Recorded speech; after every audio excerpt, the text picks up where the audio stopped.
to the Pro Wrestling Report PrimeTime Weekend Edition. And thank you for joining us here live on Fight TV. That's F-I-T-E Fight. We're also streaming live all over the world on YouTube, Facebook, Twitter, and Twitch. I want to welcome all of you here to the Pro Wrestling Report universe. And it is, for the first time in a few weeks, we are back at full strength after our mega show with Shane Helms, Hurricane Helms, this past Thursday night right here on Fight. We are back with the entire team of the Pro Wrestling Report broadcast team. Well, most of them anyways. We lost one in the pre-tape here, or in the pregame here, but we are happy. I am elated to welcome back to the broadcast the entire team. Ladies and gentlemen, David Octavius and Tiberius, the alleged backyard, one-time knockout, straight-edge hardcore Hall of Famer hero, Jason Solomon of the Solomonster Sounds Off podcast, and Andrew Baydala, who has recently started his own streaming endeavors as well. Welcome, folks, here on a Saturday. How are you all doing? We'll start with you, David Hero. What is new in your life in the last 2 days? Well, not a whole lot is new and or exciting, but I'm really concerned about Linda. It's not very often she gets lost when she's pre-gaming. So I really think someone needs to go out there and look for her because, we need to balance out some of this, shenanigans on the show. Go out and look for her. I'm busy right now. We're live, pal. Oh, well, then forget it. Let her be. She'll be fine. Solomon of the Solomonster Sounds Off podcast and such. How you doing? It's been a while. We've missed you. I've missed you. No, I thought you forgot about me there. I thought I was like an abandoned puppy dog. I thought I was all by myself. I could never forget about you. Okay. Andrew, long forgotten. You, not so much. That's good to know. What's new in the world of Solomon? Oh, well, it's the same old, just a lot of wrestling, there's a lot of wrestling on when there's no other sports. There's, it seems like there's as much wrestling now as ever before. So, a lot of shows, a lot of live streaming on YouTube. We had some competition between NXT and AEW. And, in the wrestling world, it's like you would never know anything is going on. Right. I don't know if that's a good thing or a bad thing, but that's we're going to talk about it tonight, whether it's a good thing or a bad thing. Man, Andrew Baydala, how about you? What's new up in the Great White North? It's good to be back here on PWR. Just, taking it day by day. Had a good 4th of July. Hope you all did as well, and everyone watching. Nothing new besides watching, it seems like, wrestling that I've seen over and over and over again, but we're going to get to that, I'm sure.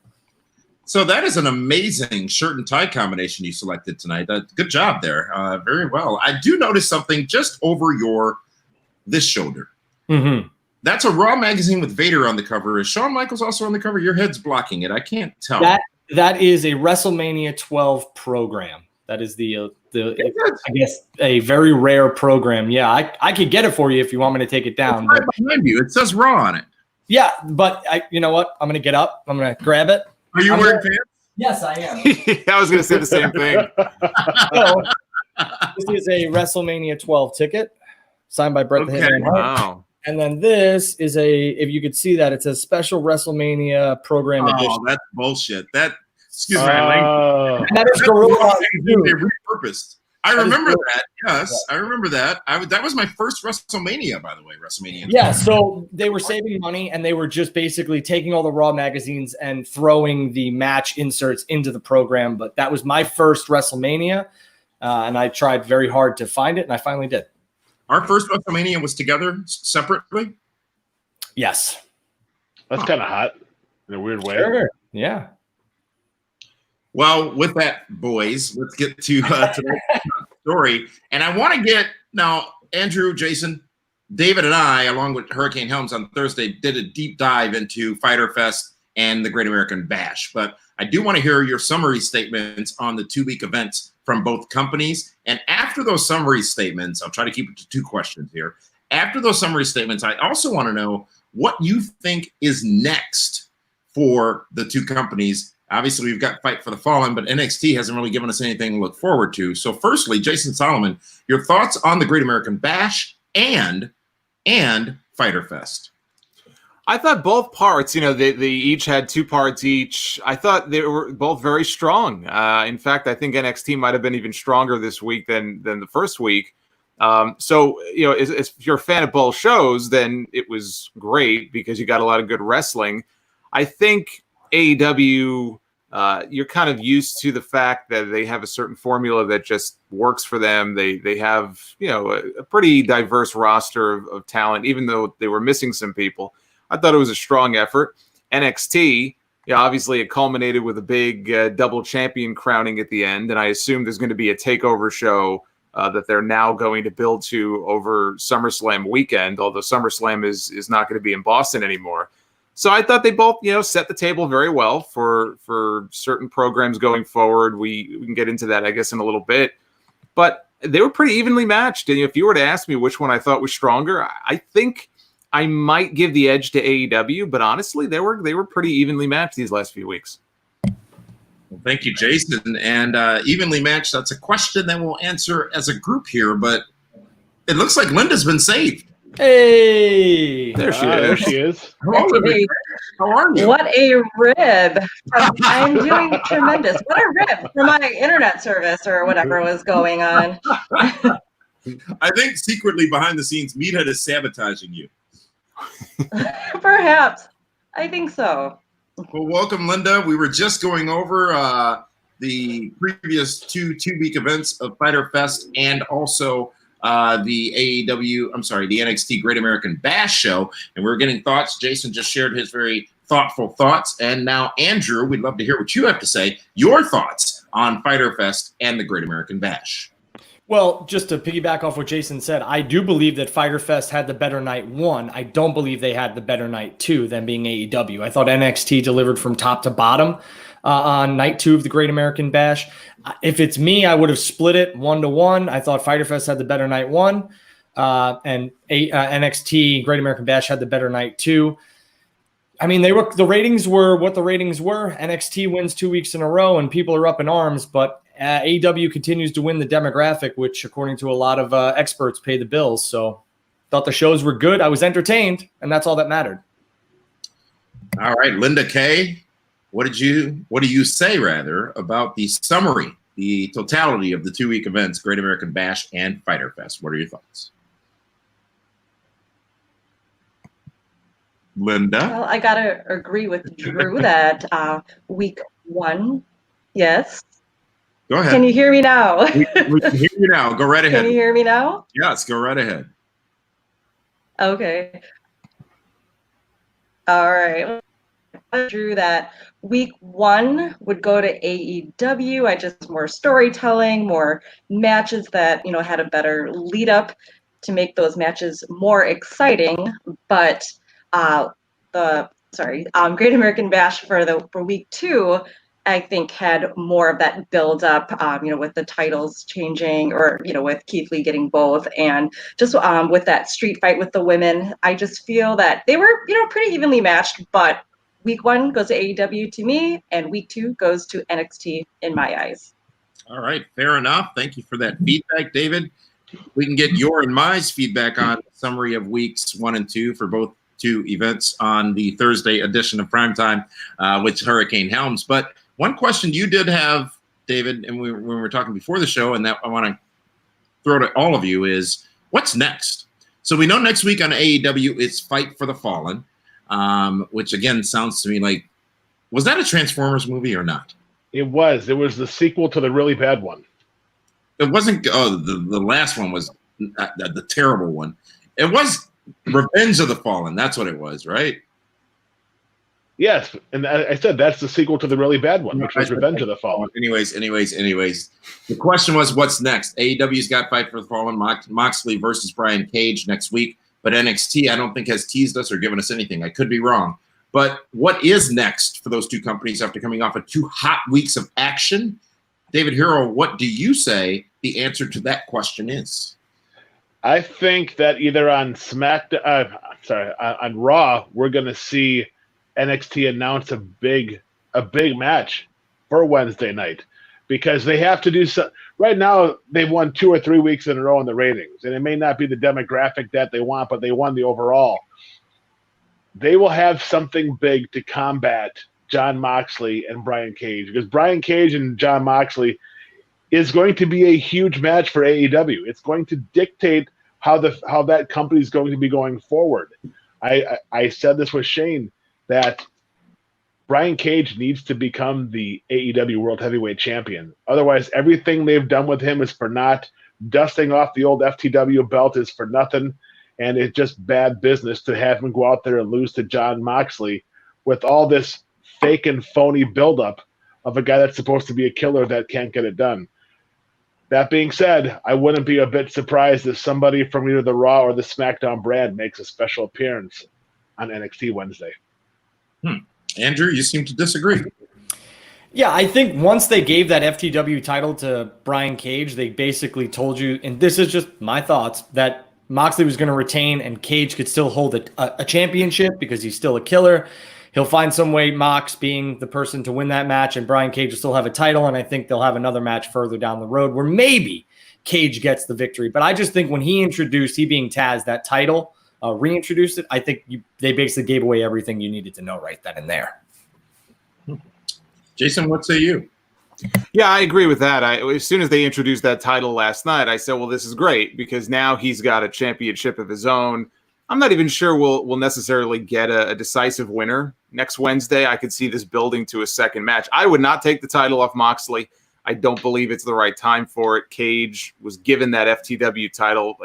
I believe he's even listed on the website. They have rankings up for it, so it looks like he might be defending it.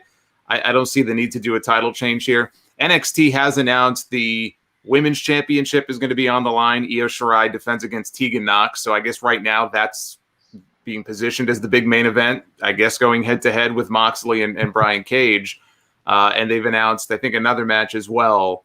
I don't recall which one it is offhand. So it doesn't. It's Priest and Grimes, I think. Yeah, which is a match we've seen before. And that match, I don't want to say it's not going to draw flies, but, I mean, that's not a huge attraction. So the big attraction for NXT is the women's title match. I'm sure they'll announce something between now and then. It's been 3 weeks in a row that they have won the total audience, and it makes me wonder, AEW clearly was hurt, all the pandemic stuff and not having the live crowds. They had all this momentum, and it's almost, I don't want to say it's dwindled because they're still, I guess, winning where it counts, but it eats them up inside. Chris Jericho's going on social media every week.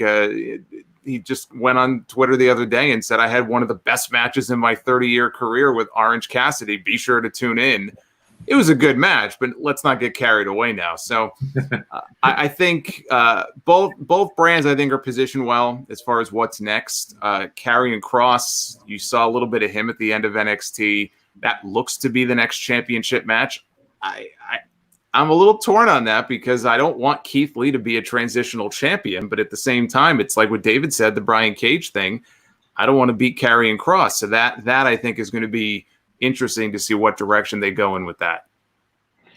Go ahead, talking about Cage, he can lose next week. He just can't lose by pinfall or submission. I don't care if he's counted out or disqualified, but you can't put, if he's the FTW World Champion and he doesn't, and if he gets pinned or submitted, it just devalues that belt that much. And I don't think Taz wants to give that belt to a guy on his first match out where he can't do something special. So that's why I'm saying about Cage, either he's going to win it, or if he loses, he doesn't win by pinfall or submission. Yeah, and it's interesting you make that point. We saw a segment on Dynamite not that long ago where I think they were in the parking lot and Cage was attacking Moxley and Taz couldn't control him. So to your point, we could see a situation where he just loses control, gets himself disqualified, but in the process, he can look like a monster and he doesn't lose anything from it. So I think that might be the most likely avenue they go down. One of the most important things for AEW right now is because their roster is thin at the top, is they need to establish a program for the World Heavyweight Championship that goes longer than a month. Let Cage and Moxley go from now through October or November, because since Moxley's won the belt from Jericho has not been given a return match. Okay. He had the match against Brody Lee that was rather uneventful, and now he's in a program. I mean, what was his last title defense? I can't even think of it. He wrestled Ego Fantastico, on Dark, but he hasn't done anything special. So they need to establish that title as meaning something, and you need to get some steam back on Moxley. Well, that being said, who knows if he's been sick or whatever he is with COVID? Is he going to be even 75 to 80% to have a match with a guy that's obviously in premier shape right now with Brian Cage? Next Wednesday is very pivotal for AEW because if that main event falls flat and doesn't give the fans something, I think that's when NXT is going to start, getting 4, 5, 6, 7 weeks in a row as far as the ratings war. Here's my question, guys, and I really want to dig into this a little bit. I have said for a long time on this program, in the case of the Wednesday Night Wars, ratings don't matter. But here's what's happened since, and I still tend to believe they don't because both shows are doing good, and 1.5 million people watch wrestling on Wednesday night, which is great. But AEW, you talk about the tweets from Tony Khan all day Thursday. You talk about what Jericho said, as you mentioned, Jason, about the ratings. Is AEW spending too much time explaining how they won as opposed to just putting on good programming? Jump off. Yes, 100%. I just think they need to be the better wrestling promotion week after week after week. And I think of the 12 weeks in a row that they did that, they were winning. I think they're taking, too much time and effort explaining how they win or how it's the money demographic. Just be you. Just be AEW. Tony Khan, just be who you've been this whole time, which is a wrestling fan who started a promotion and has an immense amount of talent, and just keep telling good stories with that immense amount of talent you have both backstage and on your roster. Plain and simple. Yeah, and if you look at his tweets, Tony, it came off to me as him being a little defensive, having to explain himself. Well, here's why I talk about the ratings, says I'm very proud of our success, and that's fine. There's nothing wrong with being proud. I just can't picture Vince McMahon going on Twitter and saying, hey, pal, we won the 18 to 49 demographic this way. I mean, it's not the sort of thing that he should even bother with. I think their focus should be just putting on the best show possible and just let the numbers speak for themselves. There's no point in getting in a pissing contest on social media with fans. The ratings are what the ratings are. And if they're focused on demos, then hey, they're still tops, between the two brands. Just focus on making your show the best that it can possibly be. I'm still sitting here wondering why there was some, the real weak spot for AEW is their women's division. And it's even worse now because there's certain women, I guess, who can't travel. They don't have access to them. I was watching Dynamite just a few weeks ago, and they had Anna Jay, and they had Abaddon, who was quite the character that they, debuted on the show. And we haven't seen them or heard about them since.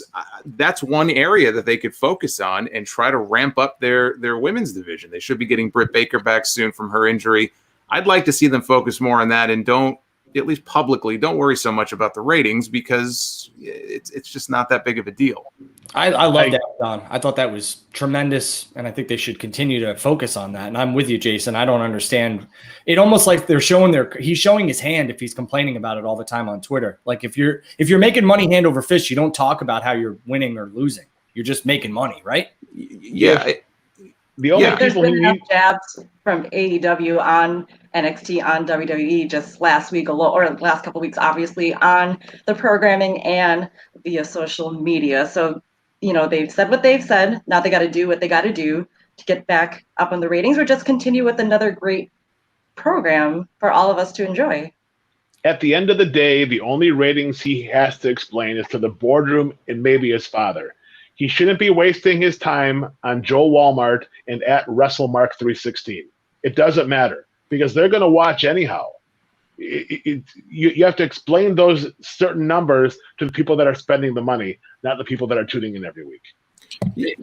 Go ahead, Jason. Yeah, I was just going to make one point just to push back a little bit on something that you said, where the ratings don't matter. The ratings do matter, and the ratings matter because if especially in the case of AEW, Tony Khan, I think, has talked about this, that if they falter at all, or if TNT and Turner all of a sudden are not so impressed with their numbers and they decide to cut bait, they're done. I mean, I don't think AEW can survive without that TV contract. WWE's a lot bigger. I think if they lost one of their big TV deals for whatever reason, they would be okay. Because you're hearing stories now about some of these networks, including Fox Sports, exercising out clauses in their contracts with some of these big sports leagues and stuff. So they do matter, But again, they're still in a good position. I wish the numbers for both shows were higher. You know, it pains me to my core that Monday Night Raw even still gets the audience it gets. And these two shows, you know, combined still don't get what a show like Monday Night Raw does. But for the purpose that, you know, that they're concerned about, the numbers are good. And like David said, just focus on that. Don't, you know, go online and shout from the highest rooftop because it just is not a good look. Let me clarify what I said. If all your points are valid, let me clarify what I mean by ratings don't matter. The ratings don't tell me which show was better. They tell me which show more people watched. And in that regard, people in the wrestling universe out there seem to equate the show with the better ratings was the better show. That wasn't the case in the Monday Night Wars because Nitro blew chunks, yet it was defeating Raw in the ratings week after week after week when Raw was the better show, and sometimes it was vice versa. So the fans using the ratings as we won, we lost, depending on which organization they're following or rooting for, is an antiquated notion and one that does not actually say that the show was actually better. Yeah, I agree. I feel like it's like different people on Twitter rooting for their favorite football teams, and that's the only way they could get a win or a loss. I mean, to be honest with you, because realistically, if both companies are thriving, who cares who wins the rating wars? Just keep producing good content. And like Jason said, Monday Night Raw compared to either of these shows is not even close. And they still draw 1.5, 1.9, whatever. And it's because of the brand, plain and simple. It's that WWE Raw brand. Well, plus for what 25 years we've been programmed to watch Monday nights. It's only been a year since we've been watching Wednesdays. So at the end of the day, that's what it comes down to. Yeah. You know, you mentioned Monday Night Raw, and I want to change gears here a little bit. And thanks for that commentary. I want to change gears here a little bit and ask a question about Monday Night Raw because we saw it start off fairly uniquely last week. We know Drew McIntyre and Dolph Ziggler are on their way to face off at the horror movie Friday the 13th on Elm Street Extreme Rules Scream pay-per-view event. But we saw Dolph Ziggler bring out a blast from the past. That in the endorsed Heath Slater, who had some choice words for Drew McIntyre as well. I actually thought this past Monday on Raw, that was very well done, well delivered. I thought Heath was great. I think the surprise factor was cool. What was most unique, though, is how vividly the commentary team told us that Heath Slater had been fired and how that all fit into the promo that he was delivering as well. It was some realism, and it made me believe more what I was hearing. And it was delivered, I thought, very, very well. But let's get your thoughts on that segment on Raw. Heath Slater returns, the endorsed Heath Slater. He's no longer a one-man rock band, but he's back on Raw. David Hero, what did you think? It was one of the very few segments we've seen on TV in a long time that had legitimate emotion, and you could feel it was authentic. It wasn't pre-produced. It was a guy out there that had lost his job and was just, you could tell he felt it. And it's like, if he's going to get over one last time to increase his indie bookings, or if he shows up on Impact in a week, you know, for a pay-per-view, it's what you do. And it was good. It was good for Heath. People are like, well, hey, why would you go back out there? It's TV time. And who knows if he does something at the right time, at the right moment, that's going to make Vince McMahon pop and say, you know what, let's bring this guy back. But it's just crazy that they bring Heath Slater in to do a promo with Drew McIntyre, who's having a match with Dolph Ziggler for a main event of a pay-per-view. Who would have thought that the AEW or NXT championship, you know, that their main event, that within the last couple of weeks, you're going to have Drew McIntyre versus Dolph Ziggler. And then we just had a great match with Keith Lee and Adam Cole. And now we're going to have Brian Cage against Jon Moxley. That main event, heavyweight title match on Raw, is barely in the top 3 in those 3 matches, as far as I'm concerned. As far as what it means to, you know, it means absolutely nothing. So to bring in Heath Slater to get that emotion, that Raw emotion and that heat, it was great, but it didn't help build that match anymore or any less. Jason, what do you say? I agree. When that whole segment was over, the match I wanted to see at Extreme Rules was not Drew McIntyre against Dolph Ziggler. It was Drew McIntyre against Heath Slater. And the history together that they have, you could have at least given him a one-off. I guess time-wise, it doesn't work out. As far as him being there, I guess because he still falls in that window of the non-compete, they could still use him. So, but look, he probably enjoyed being there. I know he and Drew are very close. And who knows, that could be the last time we see them working together in the ring for a very long time. I thought he looked great. Yeah, I took one look at the guy. I'm like, man, it took getting fired for him to walk out there and look like a monster.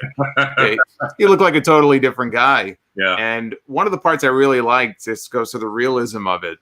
And I guess we saw this with Drake Maverick as far as getting something that really felt genuine. The reason it felt genuine is because it was genuine. I don't want to see more guys get fired so that we get good promos. But the thing in his promo that struck me was when he's talking about, I know they like to say I have 6 or 7 kids. He goes, no, I have 2 kids. He goes, and this is real to me.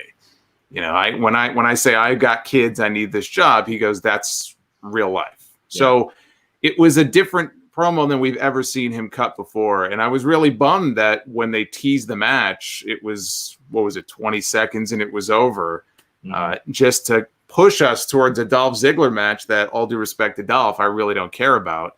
And that was the match I wanted to see, and they ended it in 20 seconds. But I thought Heath looked great, and I would expect to see him and Rhino probably reunited very soon on another television show. Huh. On some kind of anniversary? Something like that, yeah. Andrew, what do you say? What did you think of this Heath Slater return to Raw Monday night? Yeah, I think it was the one shining point of Monday Night Raw. I thought Heath Slater delivered. Like Jason said, I thought the match was short, but when WWE calls even for a 3-minute match or a promo and you're not currently employed, I think you take it. I think you always take it. And I'm with you. I would rather see Heath Slater versus Drew McIntyre in a match at Extreme Rules and maybe like a TLC match than Dolph Ziggler versus Drew McIntyre. So I hope Heath Slater gets signed by Impact Wrestling or AEW, wherever he's going, maybe an eventual WWE return, but I was happy to see him. He looked good, and I thought it delivered. Linda Kay, the endorsed Heath Slater returns to Raw this past Monday night. What did you think of the segment?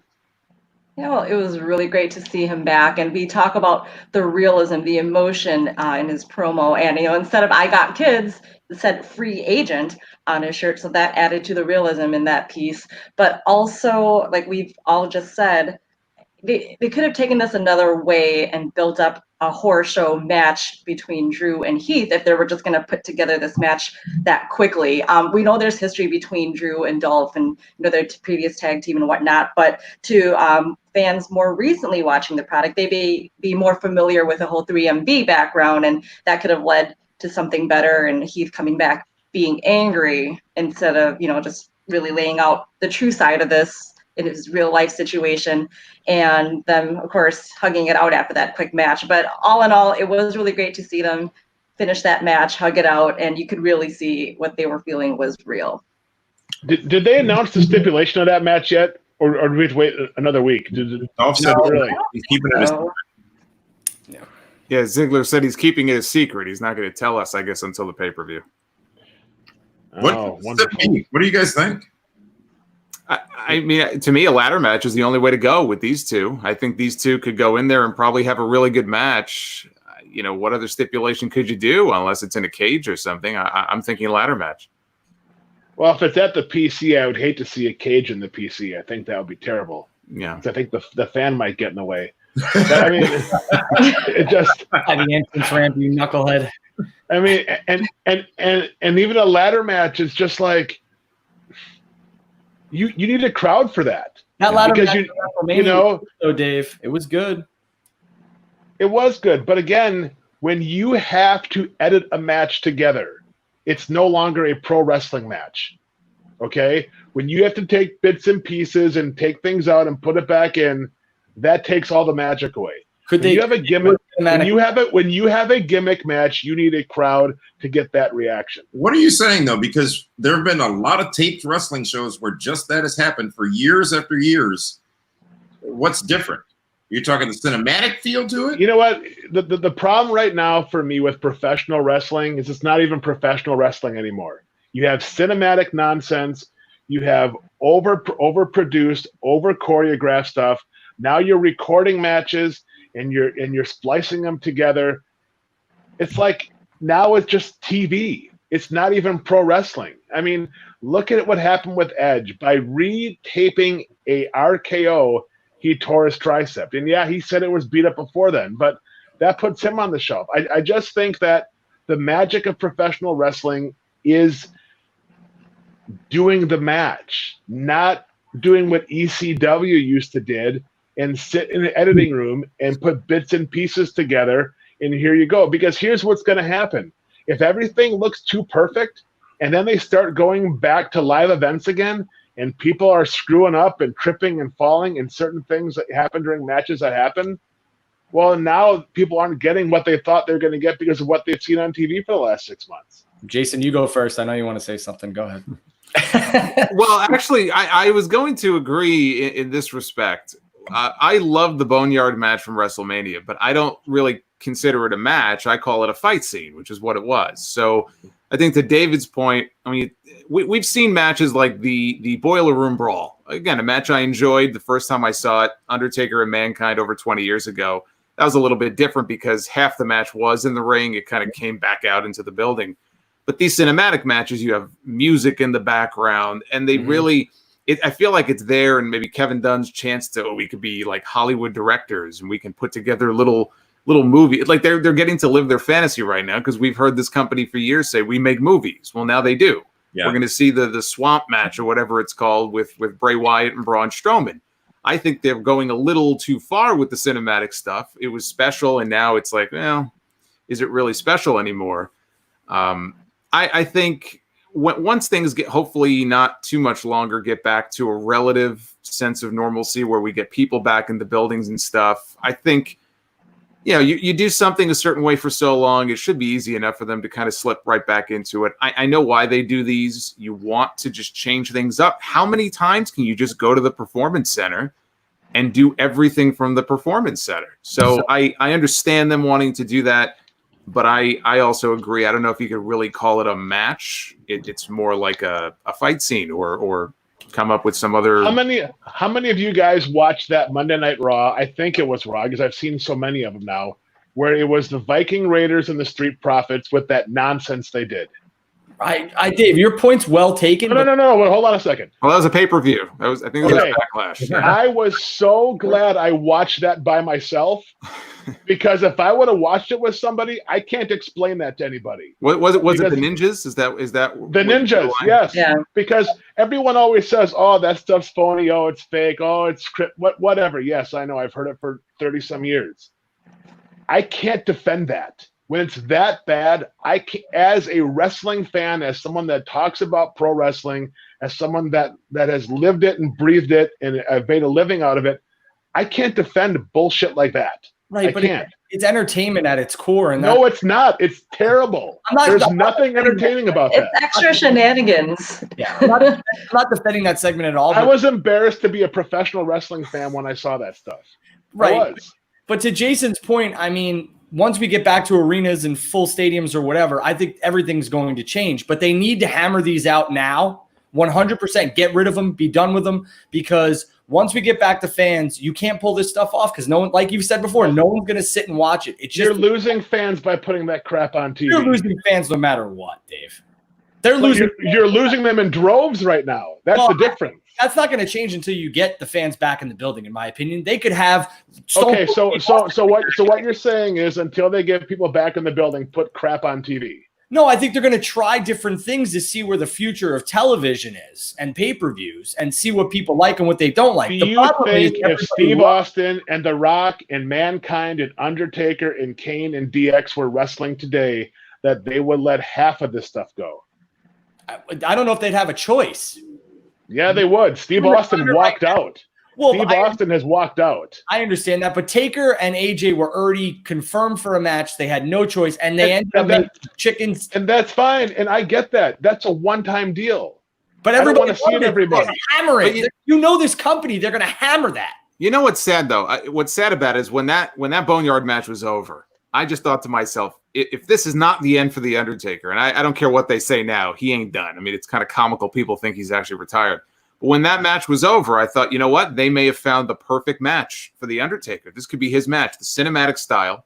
That way, physically, it's something he could do. If they wanted to, hell, they could do Undertaker and Sting in that format. Oh, but you got to keep it to The Undertaker. And now it's like they just do them every month, and now it just doesn't feel special anymore. If you told Sting he could do a cinematic match, just imagine what kind of shape he'd show up in. Worse. You know? But he wouldn't. All right. I think it's just extra shenanigans that each promotion's trying to do. And I may have missed this when I got into tonight's show, but did we not see the Puppy Bowl that we were supposed to see on AEW? I'm just thinking of different things. Great discussion. I mean, I'm just thinking of something way out of the normal realm of what you would expect during a wrestling show. Like, you know, kind of like with the whole anything you can do, I can do better. That engaged me. I didn't mind it stretching out. I mean, I did get a little sick of the replays or the like the recaps, over and over. But well, yeah. But I'm just thinking of something just way out of league to try to draw more fans. Well, I didn't mean in that way, but Jerry all the Lawler. pet lovers, all the pet lovers out there. You see things on social media all the time, like dog videos, cat videos. People love that stuff. I've got the answer. So the answer to putting fans back in wrestling events is you can just have your TV tapings at Trump rallies. Yeah, there you go. TV taping. You're doing mass assemblies right now, so you could just put a ring, in the where the empty seats are. They won't have to worry about masks. There's a Hall of Famer with WWE. Right? I'm surprised some promotion, including WWE, hasn't tried that. Just say it's a protest or say it's a rally or something. And I'm sure they can't, but I'm just saying I'm not surprised somebody hasn't tried that. I will say this, reference the discussion about, I think there's categorical differences. You've got cinematic wrestling matches of the year 2020 that happened as a result of a situation. You've got things like you mentioned, Jason, the Boiler Room Brawl, which I was there at SummerSlam in '96, and it was brutal watching that. The part that happened backstage that I certainly wasn't happening live. There's no way. No, it was taped. You look at WrestleMania 12, Piper and Goldust. Mm-hmm. All that was taped. So the precedent has been set. This is not new. The challenge is now they've added effects and made it clear that it is a studio production versus a wrestling fight match or contest. And that's where you blur the lines. I, for one, do like the opportunity to have it occasionally. And we talked about this on this program, I think with Hurricane Helms, is aside from that one James Bond movie, Christmas only comes once a year. And you have to make sure that you keep the special effect a special effect. However, let's see what happens at the Halloween H2O, Friday the 13th, Extreme Rules, Know What You Did Last Summer event coming up in a pay-per-view in a couple of weeks. And let's see what they do. I am actually intrigued by the cinematic matches. I think that it's not a new concept. It's a new execution of an old concept that, to your point, Andrew, could be the future of television for wrestling. We talked about contracts and deals and the things that these companies have to be aware of right now. If there's any deal WWE has to worry about being in jeopardy, it is that with Fox, because that's a big money deal. Their deal with USA is not pennies, but relatively speaking, we're talking a lot more money for the Fox deal. And ESPN just made some programming changes across their board as well. They do have to worry about what is next. Unfortunately, this pandemic situation it's only flip-flopped. It's not gotten any better. So the advantage that pro wrestling has though right now with Fox and ESPN and whoever else is it's the only live programming that they have because sports doesn't exist right now. Sure. UFC. They're not. Yeah, I get you. But UFC is only on pay-per-view. You know what I mean? So like UFC, it's a pay-per-view event, and at least with WWE and AEW and even Impact, it's on every week. So would this bother you though, Dave? To Damien's point, if they broke out the cinematic match at WrestleMania once a year with two people, legends, we'll just call them, so that we could finally see something we've always wanted to see. People, sure, but you're not going to see what you want to see. That's the problem. I would say though, Sting has now he said something recently about the Lance Ride, yeah. Sting and Taker. Now, I guess Taker's it depends on who you believe, but they've done a lot to put him in the Hall of Fame next year. So I don't know if there's going to be another match, but this provides an environment where Sting and Taker can have that cinematic match. And those two, the match we never saw, that would be pretty fun. Yeah, I proposed this to Dave a couple weeks ago. Why not have the match start in the ring with the entrances at Survivor Series, have them leave just like they did with the Boiler Room Brawl and the Hollywood Backlog Brawl, and have it finish in the ring? They don't need to do much. I think the difference, though, Andrew, is if they do it that way, it needs to be a complete story. You can't go live, cinematic, live. It's got to be just like the what was the matchup with AJ and Taker, the Boneyard match. That was perfectly executed. So you'd be happy with your dream match of Taker and Sting being cinematic? I'm not talking about you. I'm talking about Drew. We're not going to get it in a regular, 20 by 20 ring. That ship has sailed. So yeah, give it to me. Yep. Okay.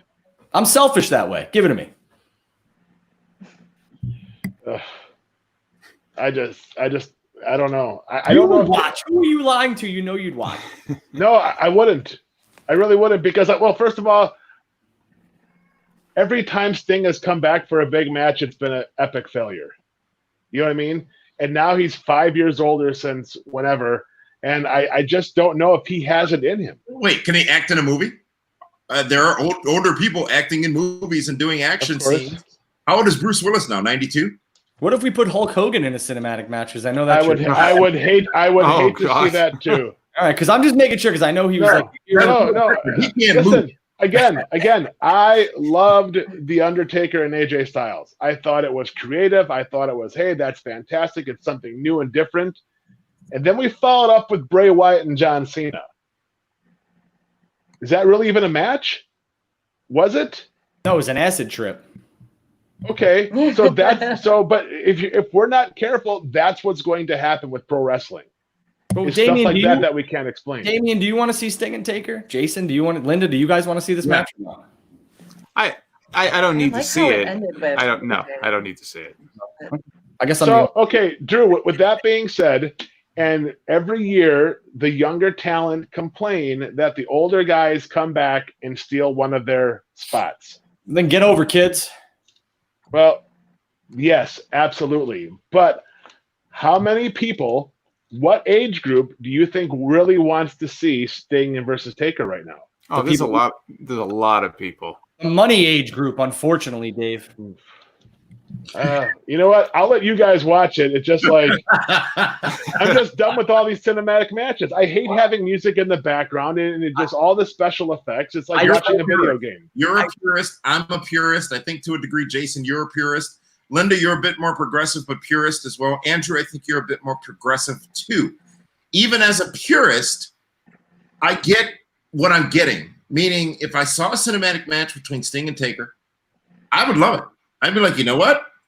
This is something I would have never been able to see. We're never going to see the match, so we can see the contest, we can see the presentation, and we can enjoy it. And I'm not going to say that that is wrestling. That is indeed a mini movie, a short, if you will. And it's a video game. I would appreciate it for what it was. You could have stunt doubles. Yeah, exactly. And that'll be next. So if they put this in the movie theaters, you wouldn't go see it with Cal? No. Movie theaters? Where'd you go? I'm just saying. Yeah. Listen. Movie at best. I'm not going to pay $12 for popcorn to watch that match. Are you crazy? At my core, I am a wrestling 12. I'm jealous. But given the times right now and something to put butts on their couch and have their TVs turned on or pay-per-view. Dude, I would rather watch The Rock and Hogan 20 times over before I watch the cinematic match with Sting Undertaker. At the same time. That's different. I think why are you having challenges? And we only got about 8 minutes left in the show. But why are you having challenges detaching the cinematic? You know what it is? It's because for 30 plus years, I have been the guy that has defended pro wrestling, that has done everything in it and for it. I have taken lumps. I have been criticized. I've been ridiculed that you're in a fake and phony business. And I took pride when guys like Steve Austin and The Rock and DX and Hulk Hogan and NWO made it real again. And then you have all this come out where you have John Cena fighting The Fiend in some acid trip video game match, and then you have the Street Profits do some goofy nonsense with the Viking Raiders with ninjas. It's embarrassing. I mean, I'm embarrassed to sit there and watch it with anyone that doesn't know anything about wrestling because you can't explain it. Dave, I'm not saying you're wrong, but at the end of the day, because I'm not wrong. right, That's all right. Okay. All right. Well, I'm not going to jump down that rabbit hole, but I will tell you that your bills are paid. You live in a house. Your son is healthy. You're healthy. Your groceries are on the table. Who gives a shit what people? I do, because this is my livelihood. Listen, it pays my bill. It paid my mortgage. I'm not in the wrestling business, but I sold tickets. I marketed. Who cares? It pays the bills. Why are you getting so hot about it? Why are you yelling at me? Why are you yelling at me? I'm saying, if you talk to more people in the wrestling business, they're like, what the hell is this? They don't understand it. The same thing goes for Jason, though. I bet you people ridiculed him. Oh, you're a YouTuber. You probably make no money. Meanwhile, the guy's drawing, 8,000 viewers a week? But what he's doing isn't fake. It's not phony what he's doing. All right. It's very real. Exactly. It's the only real sport left in America, except when it's a cinematic match. Let me play the role of Jake Tapper here. Your point, David, on a personal level makes all the sense in the world. Absolutely. Because wrestling is a joke to a lot of people. But the casual fan, no matter what anyone does in wrestling, it will remain a joke to them. It will just be entertainment to them. I do wonder if there is an opportunity to grow that audience by delivering some new visuals and some new types of presentations. I wonder. I don't know if it's true or not. The purists, those who have made their life on this business, and it's a bit different for those of us who have done it for a couple of years versus those who have done it entirely for a longer period of time. But it could be an opportunity. It also puts the business at risk. I get that. I can't wait to hear Jim Cornette rant about any match that's not happening in a ring. I can't wait. That entertains me. Mm-hmm. So your point, Andrew, there is opportunity going forward in the future. Yes, but you do have to be risky. Vince McMahon, no matter what anyone says, is a wrestling purist. Triple H, a wrestling purist. Everyone making the decisions in WWE are wrestling purists. They have to do what they have to do to keep the audience engaged right now, because someone made the point earlier, may have been you, Dave, it's going to get old, and it has gotten old, seeing everything happen with a new skin on the Performance Center. So they can't go into an audience. They can't have a true live audience in any show, probably for the next several months. So what else do they do? I can't fault them for doing what they're doing now, but I do see the risk, but I also see the opportunity. And I think that's what the balance is that WWE is going to need to play as this continues to evolve. And I was going to say, ironically, to this argument, a lot of my friends who typically don't watch wrestling that often, but know that I do, messaged me about how great WrestleMania was, how great that Boneyard match was, how awesome that match with Bray Wyatt and John Cena was. And it was weird to hear that from them, because they were the ones who would make fun of me for watching wrestling, for being in the industry. But that was something that drew them into wrestling. And ironically, some of them are still continuing watching wrestling. Now, it could be that there's not other sports on right now besides UFC and reruns of Super Bowls, World Series, etc. But that's a weird contrast to what we're saying, because to us purists who've been wrestling fans our whole lives, I mean, to some extent, we enjoy this, or as you've said, Damien, it's not a new thing, it's just presented a different way. Whereas my friends who were fans that didn't watch wrestling regularly are now watching it, or just saying about how awesome it is, about how WWE Network was offering that free trial, and so many of my friends have now signed up. So it's just a weird contrast, and I guess, you just got to do what you got to do to try to keep and gain more fans, and this is one way of doing it. Yeah, you're 100% right. I have buddies who don't watch the product, they tune into WrestleMania and SummerSlam every year, and I got more text messages about that Boneyard match than I did about the 5-star Matt Classics that we've seen over the years. So, how many text messages did you get about the Viking Raiders and Street Profits? A lot of my casual wrestling fans didn't watch Backlash. Exactly. I didn't watch that match. I couldn't tune out fast enough. That was the point of ridiculousness, but they had framed it to be ridiculous going into it as well, so I give them a pass for it. But good discussion, guys. Good discussion. I want to touch on two final topics, and One of them we'll save for next week, which was the eye for an eye match, because I'm interested to see how that all. Oh, please give me a break from this stuff. We can wait on that one until next week. I'm into that story. I think Dave is in pain this week. My goodness.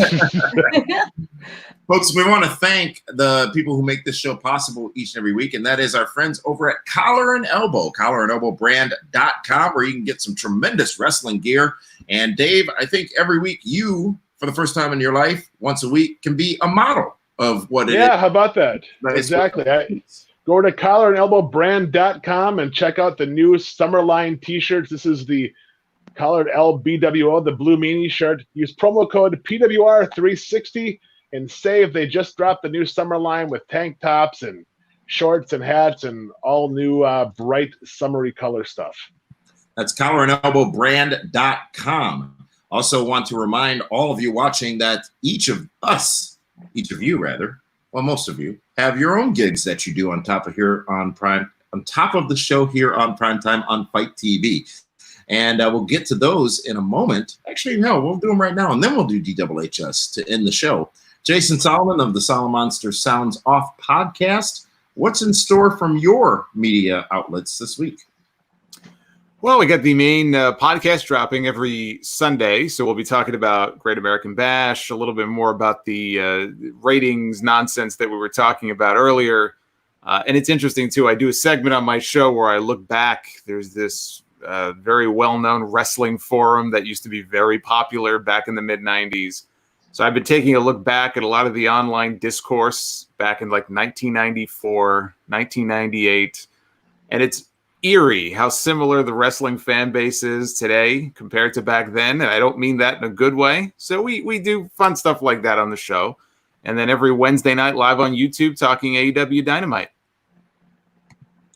Awesome. That's the Solomon Monster Sounds Off, the podcast available along with other extra episodes as well. And Andrew Baydala, you are broadcasting to the masses at times as well. I am Tuesdays, Wednesdays, and Thursdays on SNE Network. That is on Twitter, SNE Network. We are on YouTube, Periscope. We do a Chicks Getting Raw review. We do a Dynamite review, and we do a NXT review. So we're busy, but thankful, and thank you for allowing me to plug that. Thank you. Absolutely. And Linda Kay, we can see you every Friday and Saturday night. Where? Every Friday and Saturday. Oh, you guys. I had to think about that one. Onlyfans.com, right, Linda? Oh, no. Party har. No, but you can hear me every Monday morning on our podcast, PWR Today. Good job, Linda. Man, they call Meathead. I'm on Monday mornings. We always talk about if there was a pay-per-view that weekend. We'll run through that, as well as hot news from over the weekend. And that's PWR Today, anywhere you can listen to your favorite podcast. And what I meant by Friday and Saturday night was that podcast, once you record it, you can listen to it on Friday and Saturday night. Yes, right? Of course. Anytime, anywhere. That's what I thought. And Dave, what you got going on? Any plugs? Anything coming up anytime? You know what? We just finished up a show tonight in Ashippun, Great Lakes Championship Wrestling. It was it was a hot one today. It was 86 degrees. Actually, Linda had her first debut match. So we'll have hot video of that next Friday and Saturday night for Linda, if you guys want to check that out. There it is. So Saturday night, Friday and Saturday, anytime, anywhere. SATURDAY night. David Hero, DWHS, the spoken word. Who would have thought that Monday nights were no longer pro wrestling night in America? The last few weeks, AEW and NXT have combined ratings of almost equal to or more than Monday Night Raw. Just this past week alone, about 1.5 million people turned in to AEW NXT, as opposed to 1.6 million, 1.7 million watched Monday Night Raw. The old guard seems to be changing, and the new young lions, with far less cinematic nonsense, seem to be taking over on Wednesday nights. It's only a matter of time before more guys from NXT get called up to Raw, because those stars are getting just as much airtime as the older stars that we see on Mondays and Fridays. And with that, David Hero has spoken. That was quick. It was quick. There's so much going through my mind right now because I got to book an eye for an eye match in a few days. Be the booker. You know what I mean? With and then I have to use ring psychology to book a swamp match also. So I'm just trying to figure out how I'm going to do all this maybe stuff. your booking style needs to change. Maybe you need to grow with the times. Get with the program here. But you know what? And that may be true, but it's been pretty successful so far the way I've been booking things in the past. Wow. Okay. Fine. Get yourself a steak and a glass of red wine and book. You know what? That's exactly what I need. I heard there's an amazing steakhouse in Jacksonville, Florida. Here we go. Well, boys and girls, thank you very much for joining us. It's good to have the team back together. It's good to do this here on Fight TV, FITE Fight. Want to remind you that you can catch us, as Linda said, every Monday through Friday in podcast form on the PWR Today podcast. Our Thursday edition with Hurricane Helms also available in podcast form. Same places you find your podcasts mentioned on this show. You can find those shows as well. So unless you guys have anything else for the masses before we depart, thank you for joining us here on Primetime Weekend. For all of the Pro Wrestling Report broadcast team, this is Damian Nelson saying thank you so much for tuning in, and we'll see you again Thursday night for Primetime with Shane Helms.